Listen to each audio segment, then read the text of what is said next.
할렐루야. 주님의 부르심에 응답하여 성전으로 나오신 여러분들에게 하나님이 주시는 말씀의 은혜가 있기를 간절히 소망합니다.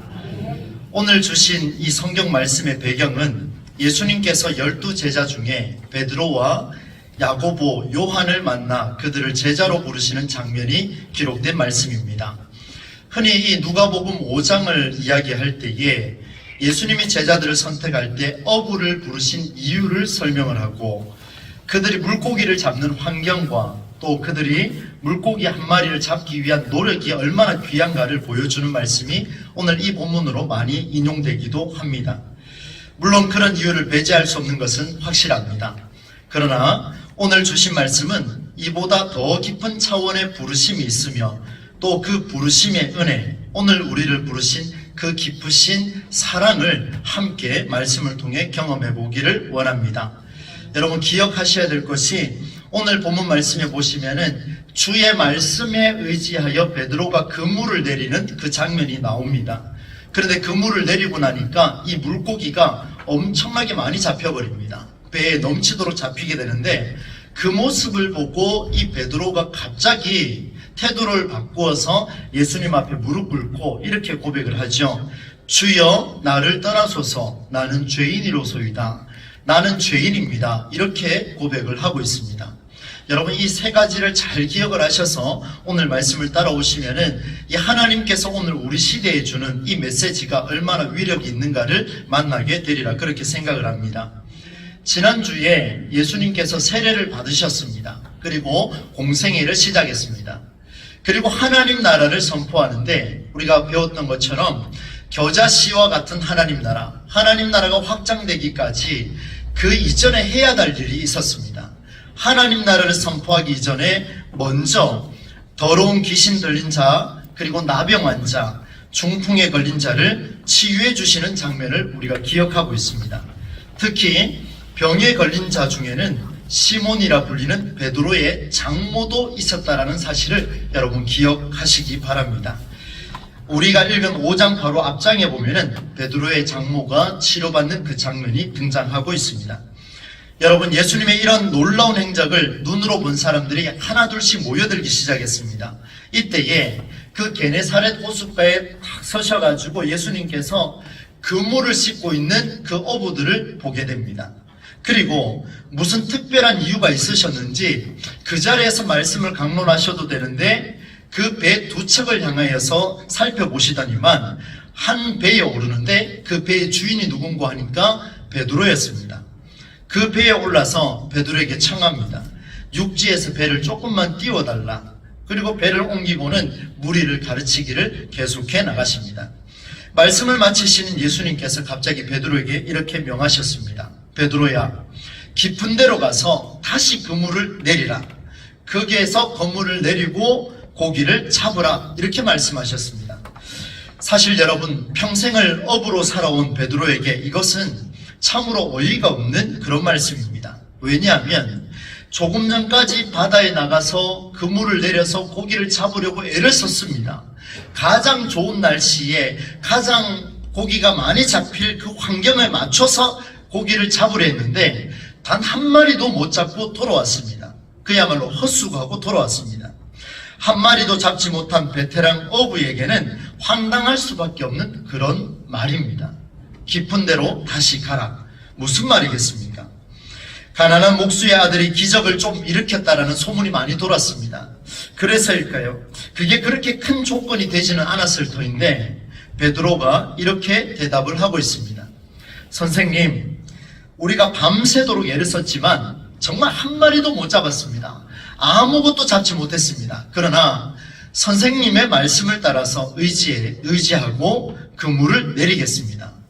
그 말씀에 따라서 그물을 내렸습니다. 그런 다음에 그대로 하니까 놀라운 일이 벌어지는데 그물이 찢어질 정도로 물고기가 많이 잡혔습니다. 2배에 가득 차고도 남을 만큼 엄청난 양의 물고기가 잡혔습니다. 기적이 일어났습니다. 놀라운 일이 벌어졌습니다. 지금까지는 전혀 상상하지 못했던 어부들의 새로운 역사가 쓰여지기 시작하는데 바로 그때에 베드로가 예수님 앞에 엎드려서 하는 말이 주여 나를 떠나소서 주여 나는 죄인입니다. 나를 떠나십시오. 이렇게 말씀을 이어가고 있습니다. 그런데 여러분, 저는 이 말씀을 묵상을 하면서 깊은 생각에 잠겼습니다. 이런 질문이 생겼습니다. 주님, 베드로가 왜 이렇게 그 만선이 되는 배를 두고서 주님 앞에 무릎을 꿇었습니까? 예수님이 베드로의 배에 하필 오르신 이유는 무엇입니까? 그곳에 있는 많은 배가 있었을 터이고 그 두 척 배 중에도 다른 배를 타도 될 법한데 왜 하필이면 베드로의 배를 선택하셨습니까? 단순히 기적을 보이시려고 배에 오르신 것이 아니라면 이보다 더 깊고 더 놀라운 성경의 메시지가 있다라는 사실을 가슴에 두고 기도하면서 말씀을 묵상에 이어갔습니다. 베드로가 선생님의 말씀을 의지한 것은 생각해 보니까 앞서서 많은 병자들을 치유하셨던 그 예수님의 모습을 떠오릅니다. 많은 병자들을 치유할 때에 마지막으로 치유한 사람이 누구냐면 베드로의 장모도 치료해 줬다라는 사실을 베드로가 알고 있었습니다. 베드로의 장모를 치유하는 그 장면을, 그 열병이 떠나가는 모습을 베드로는 두 눈으로 경험을 했습니다. 가난한 목수의 아들이 아니라 기적을 행하는 특별한 인물이라는 사실도 알았습니다. 이미 베드로는 그 사실을 경험했기 때문에 나와 관계된 가족이 치료받았다는 사실을 알았기 때문에 오늘도 선생님이 무언가 큰 일을 행하실 것을 알았고, 그래서 선생님의 말씀에 순종할 수밖에 없었습니다. 베드로는 깊은 곳에 가서 그물을 내렸습니다. 앞서 말씀드린 대로 그물이 찢어질 정도로 엄청나게 많은 양의 물고기를 잡고 건너편에 있는 배에 있는 사람들을 불러서 함께 그 그물을 끄집어 올랐습니다. 그물을 끄집어 올리는 그 방법은 본인이 지금까지 해왔던 그물을 끌어올리는 방법대로 그대로 하나 둘씩 당겨서 올렸습니다. 만선이 되어가는 그 모습도 보면서 자기가 했던 경험을 다 투자를 해서 그렇게 채웠습니다. 그리고는 다시 말씀드립니다. 예수의 무릎 앞에 앉아서 주여 나를 떠나소서 나는 죄인입니다 라는 고백을 했죠. 여러분, 이 고백은 기독교 역사상 정말 위대한 고백이 아닐 수가 없습니다. 오늘 우리에게도 이런 고백이 있기를 주의 이름으로 간절히 축원합니다. 여러분, 놀라운 고백이에요. 그런데 한편으로 생각해보면 너무나 뜬금없는 고백입니다. 한번 생각을 해보십시오. 저는 이 말씀 읽으면서 그 다음부터 연결이 되지가 않았습니다. 왜 예수님, 베드로가 이만큼의 이 만선을 이루고 난 뒤에 기뻐하거나 즐거워하거나 감격에 벅차서 드디어 하나님이 이루셨군요, 내가 믿는 유일신 여호와 하나님이 이 사실을 이루어내셨군요, 감격하거나 기뻐하거나 그런 모습이 전혀 나타나지가 않습니다. 오히려 주님 앞에 그대로 엎드렸습니다. 주여 나를 떠나소서 나는 죄인으로소이다. 왜 이렇게 고백을 하고 있을까요? 도무지 이해가 되지 않았습니다. 여러분, 예를 한번 들어보겠습니다. 우리가 신앙생활을 하면서 우리에게 많은 것들을 부어주시는데, 하나님 놀라운 복을 부어주시는데 자동차도 사게 하시고 부동산도 사게 하시고 내 자녀가 좋은 대학에 들어가게 해주시고 내 아이가 건강하게 해주시고 오늘도 육신의 질병이 있는데 하나님께서 안수해 주시는 깨끗하게 치료받아든 이런 일들이 일어나면 우리는 어떻게 합니까? 감격스럽지 않습니까? 너무나 감동이 되고 너무나 기뻐서 나가서 많은 사람들에게 알리려고 우리 몸부림칠 텐데, 베드로는 정반대의 모습을 취하고 있습니다. 많은 사람들이 웅성웅성거리고 이게 무슨 일인가, 이게 기적인가, 이게 하나님의 역사인가, 저 사람이 도대체 누구냐라고 부르짖고 있을 때 베드로 혼자 그 무릎 앞에 무릎을 꿇고 엎드려서 고백한 것이 주여 나를 떠나소서 나는 죄인이로소이다, 이런 고백을 하고 있습니다. 도대체 성경은 우리에게 무엇을 요청하고 있을까요? 우리는 말씀대로 의지하면 살면 부한 자가 될 것이고, 말씀대로 의지하고 살면 건강한 사람이 될 것이고, 말씀대로 의지하고 살면 하나님이 내게 엄청난 복을 주실 것이라는 이런 기대감을 가지고 살아가고 있는데, 왜 베드로는 그렇게 살지 않느냐 이 말입니다. 왜 베드로는 또 다른 생각을 가지고 주님 앞에 무릎을 꿇었느냐 이 말입니다. 무슨 이유가 있었길래 왜 그는 그렇게 엎드렸을까요? 이것은 예수 믿으면 단순히 잘 된다는 1차원적인 그런 말을 하는 것이 아님을 우리는 알 수가 있습니다. 오늘 우리가 이 사실을 명확하게 하면 오늘 우리가 신앙생활을 하는 이유를 아주 선명하게 할 수가 있겠습니다. 이제 그 이유를 한번 찾아보겠습니다. 여러분, 베드로는 유대인입니다. 유일신 여호와 하나님을 믿는 유대교에 입각한 사람입니다. 율법에 관해서는 특별한 거리낌이 없습니다. 평생을 업으로 살아왔기 때문에 물고기 전문가입니다. 이런 그가 장모를 치유할 때 만났던 그 예수 그리스도, 그리고 오늘 예수님을 만났는데 보니까 그 말씀을 의지하여 내가 그물을 내리겠다, 그렇게 고백하고 있습니다. 선생님의 말씀이 굉장히 놀라웠던 것 같습니다.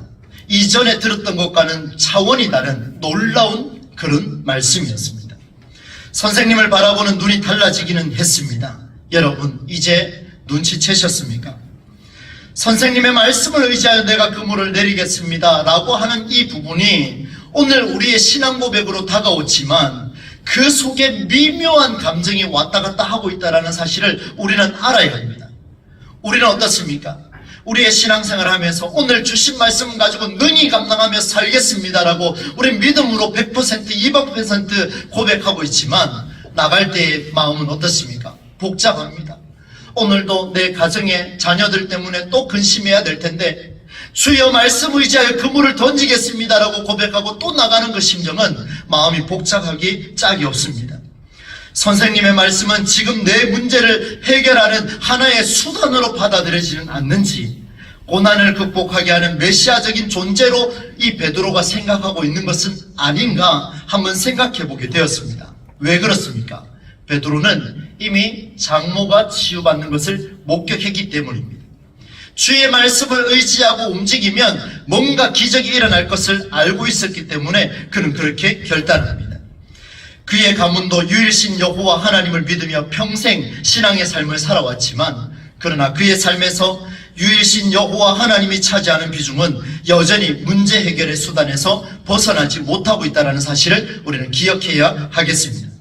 베드로는 배 위에 올라 앉아서 말씀을 전하는 그 선생님의 말씀이 기존의 랍비와 하는 말과 다르다라는 것을 알았습니다. 그리고 그물을 던졌고 물고기를 잡았습니다. 무슨 말입니까?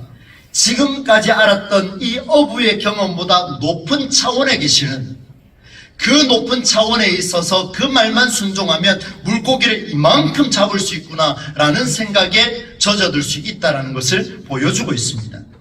선생님의 말씀에 순종하면 어떤 일이 일어날 것이라는 기대감이 피어올랐습니다. 이제 여러분 집중해 보십시오. 주변 동료들을 불렀습니다. 최선을 다해 물고기를 잡아 자기의 경험대로 끌어올렸습니다. 만선의 기쁨을 누리려던 그 순간 베드로는 내가 지금까지 알아왔던 그 예수, 내가 지금까지 의지하려고 했던 나의 장모를 치료한 그 예수를 의지하려고 했던 그 예수께서 바로 내 앞에서 말씀하셨는데 그 말씀을 의지하여 그물을 던지고 나니까 이제 그 예수 앞에서 내가 누구인지를 발견하게 되는 놀라운 역사적 순간이 이곳에 나타났습니다. 오늘 장로님께서 그런 기도를 해주셨습니다.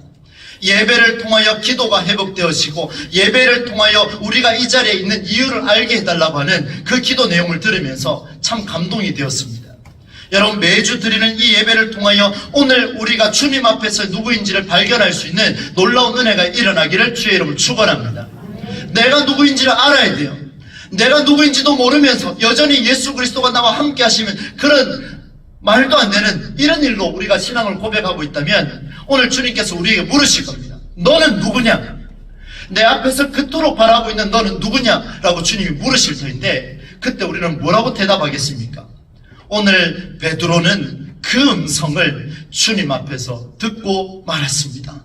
심중에 들려오는 그 말씀을 듣고 말았습니다. 말씀에 의지하여 내가 그물을 내리겠다라고 선언하고 그물을 내렸는데 보니까 그 속에 그 말씀이 살아있다라는 사실을 베드로가 경험하게 되었습니다. 매주 말씀을 선포하는 이 종도 여러분 그런 심정으로 말씀을 선포하려고 애를 쓰고 있습니다. 주의 말씀이 던져질 때마다, 주의 말씀이 선포되어질 때마다 오늘 이 베드로의 고백처럼 말씀 앞에서 주여 나는 죄인입니다, 나를 떠나소서, 주여 나를 떠나소서, 나는 죄인이로소이다, 이런 고백이 우리에게 계속 일어나기를 다시 한번 주의 이름으로 축원합니다. 그게 말씀이에요. 여러분, 이게 말씀의 능력입니다. 베드로는 그 순간에 자기의 온몸이 발가벗겨졌습니다. 자기 내면에 있는 바로 장모를 치유해 준 이 예수께서 뭔가 또 특별한 일을 이루어낼 것이라는, 그 주변에 있는 많은 사람들도 이제 이 예수라는 사람이 특별한 일을 이루어낼 것이라는 그 기대감 완전히 발가벗겨졌습니다. 자기의 내면이 완전히 다 드러나 버렸습니다. 사랑하는 성도 여러분, 오늘 우리는 예수 그리스도를 왜 믿고 계십니까? 예수님께서 세례를 받으시고 우리와 함께 하시려고 공생애를 시작하셨는데 왜 시작하셨는지를 여러분 어떻게 믿고 계십니까? 오늘도 때를 따라 우리에게 먹을 것을 채워주며 우리의 입을 것을 채워주며 우리의 마실 것을 공급해주는 그런 예수를 의지하고 계십니까? 아니면 하늘에 나는 새들보다 들의 백합화보다 너희가 더 귀하다, 너희가 더 귀하다, 무엇을 먹을까, 무엇을 마실까, 무엇을 입을까 염려하지 말라, 너는 내 아들이라, 너는 내 딸이라 말씀하시는 그 주님을 찾고 계십니까? 우리의 필요를 위해서 주님을 찾고 있다면 오늘 예수님의 음성을 들으시기를 바랍니다. 마태복음 7장 31절로 33절입니다. 그러므로 염려하여 이르기를 무엇을 먹을까, 무엇을 마실까, 무엇을 입을까 하지 말라. 이는 다 이방인들이 구하는 것이라. 이는 다 누가 구하는 것이라고요? 이방인들이 구하는 것이라. 여러분, 주의 말씀을 의지한다라고 함부로 말하지 않으시기를 바랍니다. 주의 말씀을 듣는다라고 쉽게 말하지 않으시기를 바랍니다. 주의 말씀을 의지한다라고 말하면서 이전에 행하셨던 주님의 기적을 둔갑시켜 그것을 말씀이라고 표현하고 있다면 오늘 주님이 우리에게 말씀하십니다. 그것들은 다 이방인들이 구하는 것이라. 내 자녀가 구하는 것이 아니라 이방인들이 구하는 것이라고 오늘 주님은 우리에게 강하게 말씀하실 수도 있다라는 이런 거룩한 긴장감을 우리가 가져야 하겠습니다. 너희 하늘 아버지께서 이 모든 것이 너희에게 있어야 할 줄을 알고 계신다. 그런즉 너희는 먼저 무엇을 구하라 그럽니까? 그의 나라와 그의 의를 구하라. 아멘. 한번 따라 합시다. 그런즉 너희는 먼저 그의 나라와 그의 의를 구하라. 그리하면 이 모든 것을 너희에게 어떻게 해요? 할렐루야. 이게 말씀이에요, 여러분. 기적을 말씀으로 둔갑시켜서 바라고 있으면 그게 나타나는 게 아니고 그것은 이방인들이 구하는 것이라 그렇게 말씀하고 있습니다. 오늘 주님께서 우리에게 탄식하며 말씀하십니다. 베드로가 깨달은 것은 무엇을 구하고 소원하는 것이 아니었어요. 그가 만선이 된 배 위에서 예수님을 본 순간, 그렇습니다, 주님, 내가 구하고 소원하던 것을 이제 하나님께서 나에게 말씀하시기를 너는 나를 따라오라. 이제 사람을 취하리라. 너는 두려워하지 말고 놀라지 말라. 무엇을 따라야 하는지, 무엇을 보고 살아가야 하는지를 깨닫는 순간이 바로 이 배 위에서 일어난 사건이라는 사실을 기억하시기를 간절히 축복합니다. 배 위에서 예수님이 가르친 그 말씀들의 의미가 이제 제대로 살아나는 순간입니다. 그야말로 온몸에 전율이 흐를 정도로 깨달아지는 순간입니다. 여러분, 아마도 그런 경험이 있으신 분들이 계실 겁니다. 하나님 앞에 전심으로 기도하고 하나님께서 복을 주셨더니만 충격적인 전율이 일어나서 그 자리에 눈앞이 보이지 않아 무릎 꿇고 주여 주여 나는 죄인입니다. 나는 죄인입니다. 주여 나를 떠나소서. 주여 나를 떠나소서. 나는 주님을 바라볼 때 기적만 바라는 그런 꿈꾸는 소원하는 자였습니다. 주여 어리석은 종을 떠나 주시옵소서. 이런 고백이 우리에게 계속 일어나야 합니다. 저는 바라건대 그런 기도 제목이 있습니다. 하나님, 동부제일교회가 부흥하기를 소망합니다. 발전하기를 소망합니다.